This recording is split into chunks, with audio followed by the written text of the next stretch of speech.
नमस्कार मित्रमैत्रिणींनो, आज आपण आपल्या पाठ्यपुस्तकातील 16 नंबरची जी कविता आहे स्वप्न करू साकार ती अभ्यासणार आहोत।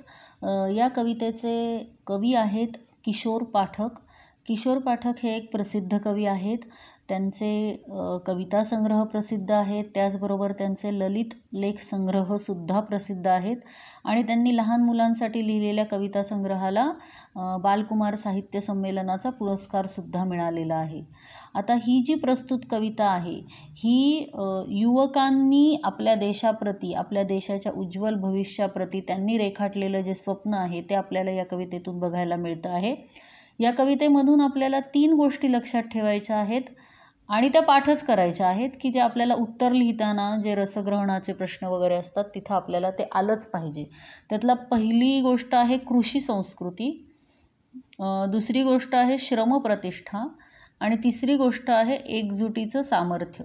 ही जी काही 3 मूल्य आहेत आपली, तर ह्या 3 मूल्यांचं महत्त्व या कवितेद्वारे कवीनं आपल्याला सांगितलेलं आहे। कृषी संस्कृती म्हणजे आपली शेतीविषयक जी काही संस्कृती आहे, कृषी म्हणजे शेती, त्याविषयीचं काही यामध्ये मांडलेले आहेत कवीनी, काही ओळी दिलेल्या आहेत। श्रमप्रतिष्ठा म्हणजे एकीचं जे महत्त्व आहे, एकजुटीचं जे महत्त्व आहे ते आपल्याला इथं बघायला मिळते आणि श्रमप्रतिष्ठा म्हणजे जे श्रमाचं सामर्थ्य आहे ते पण आपल्याला इथं बघायला मिळते। तर काय आहे कविता आपण बघूया। आता युवक म्हणतात अशी कल्पना करून, आजचा जो युवा आहे भारतातला तो हे बोलतोय अशी कल्पना करून आपण या कवितेकडे बघायचं आहे। युवक असं म्हणतात की या देशाच्या मातीवरती अमुचा रे अधिकार, नव्या पिढीचे नव्या युगाचे स्वप्न करू साकार। म्हणजे ही काही माती जी आहे, म्हणजे हा काही देश जो आहे, ही जी जमीन आहे ही आमची आहे आणि ही आमची असल्यामुळे याच्यावर आमचा अधिकार आहे, आमच्या मालकीचं हे आहे आणि त्याचमुळं हिचा उत्कर्ष कसा होईल हे आम्ही बघणार आहोत। ही नवीन पिढी आहे आमची, आम्ही आजचे देशाचे युवा आहोत, आमची ही नवीन पिढी आहे आणि आम्ही काय करणार आहोत तर नव्या युगाचे स्वप्न साकार करणार आहोत। म्हणजे ते स्वप्न आम्ही पूर्णत्वाला नेणार आहोत। नवीन युग, आता आपल्याला माहिती आहे की सगळं जुनी संस्कृती मागं पडत चाललेली आणि आपण म्हणतोय कॉम्प्युटरचं युग आहे, संगणक युग आलेलं आहे, बरोबर आहे ना, टेक्नॉलॉजीचं युग आलेलं आहे। तर या पद्धतीनं हे जे नवीन युग आहे त्याचा प्रारंभ झालेला आहे आणि ते जे काही त्यामध्ये अधिकाधिक प्रगती करून आपल्या देशाला कसं पुढं न्यायचं हे जे आमचं स्वप्न आहे ते आम्ही साकार करणार आहोत, ते आम्ही पूर्ण करणार आहोत। पुढचं कडवं दिलं आहे, फुला मुलातून हसतो श्रावण, मातीचे हो मंगल तनमन। फुला मुलातून हसतो श्रावण। श्रावण महिना कधी येतो? जेव्हा पावसाची सुरुवात झालेली असते, पृथ्वी अगदी पावसाने न्हाऊन निघत असते, सगळीकडं हिरवंगार चैतन्यमयी वातावरण असतं, हो की नाही? मग आपण म्हणतो फुलातून श्रावण हसतोय। म्हणजे श्रावण सुरू झाल्यावरती, पावसाळा सुरू झाल्यानंतर जी विविध रंगी फुलं उमलत आहेत त्यांनी आपली पृथ्वीसुद्धा कशी रंगीबेरंगी होऊन गेलेली आहे। म्हणजेच त्यांनी कल्पना केली की फुलांमधून श्रावण हसतोय आणि मुलांमधूनही हसतोय। लहान मुलं ही निरागसतेचं चैतन्याचं प्रतीक मानली जातात। ती हसतात म्हणजे खरोखरच एक चैतन्यमयी वातावरण आपल्याकडं निर्माण होतं।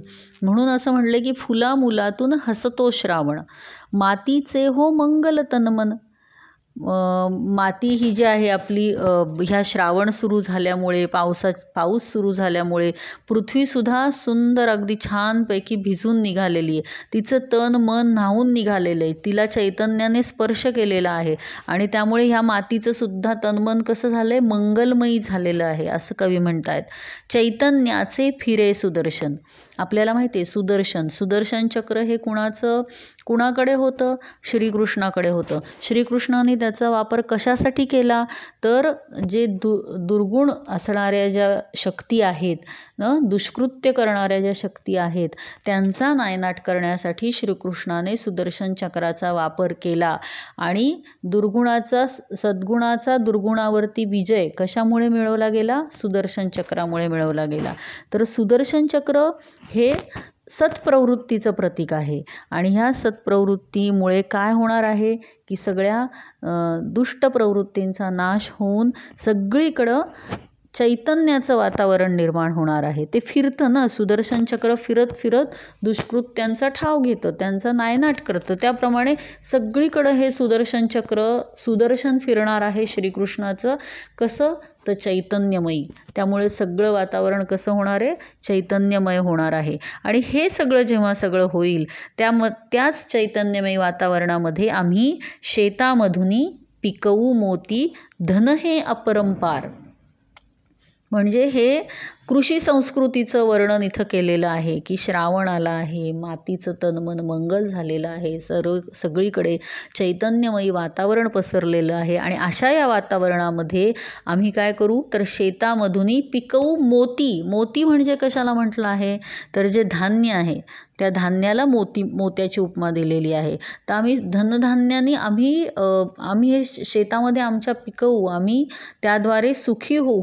कसं धन मिळेल? अपरंपार, ज्याला अंत नाही, ज्याला सीमा नाही, असं धन आम्हाला मिळेल. कशामुळे? आम्ही पिकवलेल्या शेतामधल्या मोत्यांमुळे, आम्ही पिकवलेल्या धान्यामुळे. ठीक आहे. मग पहिल्या कडव्यामध्ये आपल्याला कळलं कृषी संस्कृतीचं दर्शन कवीने इथं केलेलं आहे. पुढचं कडवं काय आहे? या हातांनी यंत्र डोलते. आपण म्हणतो आता यंत्राचं युग आहे, हो की नाही? सगळीकडं मशिनरी नवीन आलेली, सगळीकडं टेक्नॉलॉजीचा वापर होतोय. हे कोण करतायत वापर? हात करतायत. कुणाचे हात? माणसाचे हात. मग हे हात कशासाठी या हातांचा वापर होतोय? तर यंत्र चालवण्यासाठी वापर होतोय. श्रमशक्तीचे मंत्र बोलते. की श्रमशक्ती ही किती महत्त्वाची आहे. तुम्ही जेव्हा श्रम करता, तुम्ही जेव्हा कष्ट घेता, तेव्हा त्यामधून तुम्हाला यश हे मिळणारच आहे. हाच मंत्र या हातांनी यंत्र फिरवून आपल्याला सांगितलेला आहे. यांत्रिक युग अवतरलं आहे. ते हात जे मनुष्याचे आहेत ते यंत्रासाठी, म्हणजे यंत्रामागे झटतायत, यंत्र चालवतायत आणि त्यामुळे श्रमशक्तीचा जागर झालेला आहे. काय करतायत हे हात? उद्योगाचे चक्र चालते. मोठमोठे कारखाने जे आहेत, उद्योगधंदे जे आहेत, हे या यंत्रांच्या सहाय्याने त्यांचं काम अगदी सोपं झालेलं आहे. आणि त्यामुळे या हातांनी यंत्र फिरवली, त्यामुळे श्रमशक्तीचा जागर झाला आणि त्यामुळे उद्योगधंद्याचं चक्र हे सुरळीतपणे चालायला लागलेलं आहे. उद्योगधंदे वाढीला लागलेले आहेत.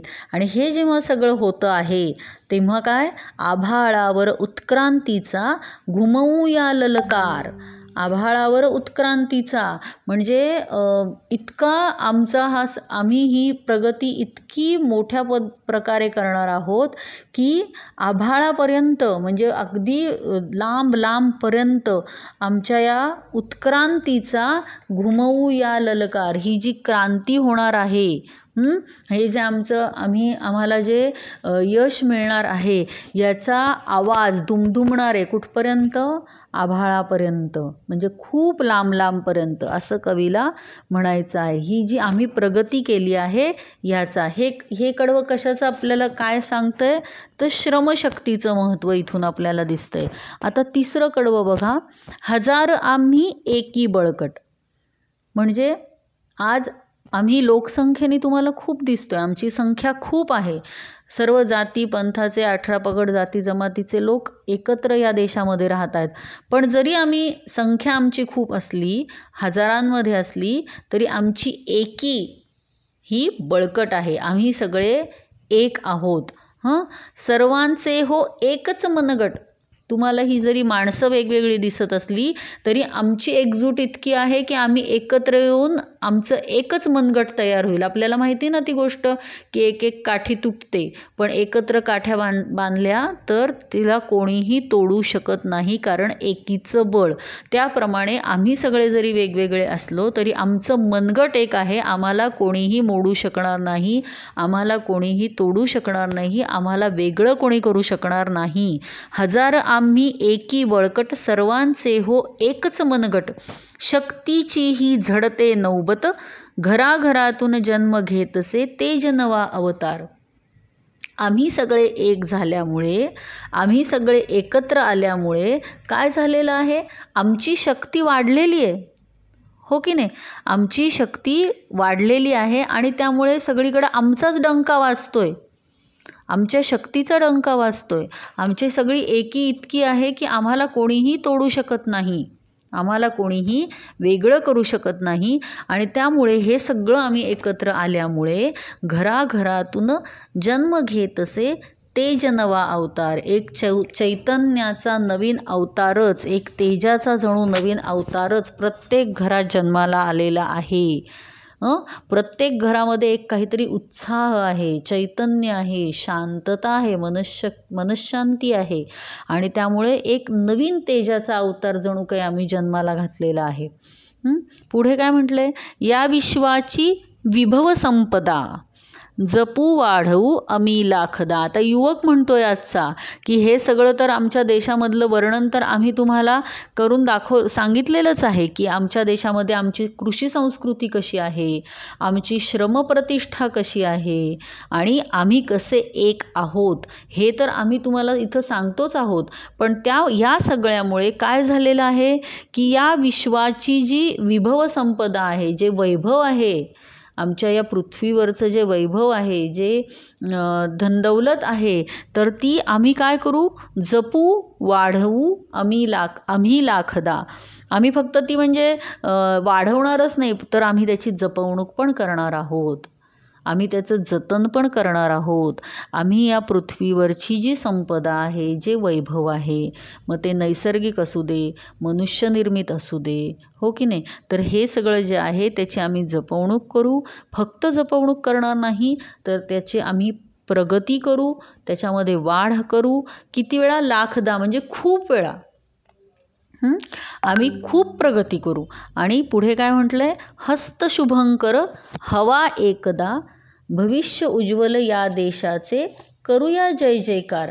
आम्हाला जर एखादा हात मिळाला, एखादी लिडरशिप चांगली मिळाली, जो आम्हा सगळ्यांना पुढे घेऊन जाणारा मायेचा हात आमच्यावरती असेल, तर आम्ही काय करू? या देशाचं भविष्य उज्ज्वल करू. या देशाचं भविष्य आम्ही आहोत, आम्ही या देशाचं भविष्य घडवणार आहोत.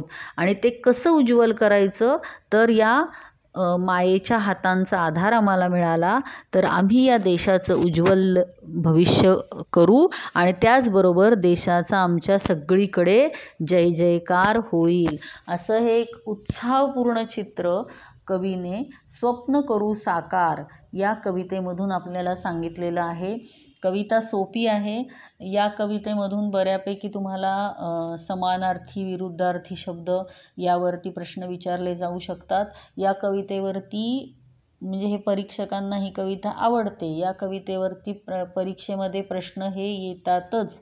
त्यामुळे कवितेची नीट तयारी करा. प्रत्येक रसग्रहण असू दे किंवा ते शब्दांवरून तुम्हाला जे काही डिटेलिंग करायचं असतं, ते कवितेची माहिती ओळी देतात आणि त्याच्यावरून लिहायचं असतं, तर तिथे सुद्धा तुम्हाला कृषी संस्कृती, श्रमप्रतिष्ठा आणि एकजुटीचं सामर्थ्य हे तुमचं त्या उत्तरांमध्ये आलंच पाहिजे. आणि तेच सगळं इथं वेगवेगळ्या कडव्यांमधून कवीने आपल्याला सांगितलेलं आहे. आवडली कविता तुम्हाला? ठीक आहे, बाय.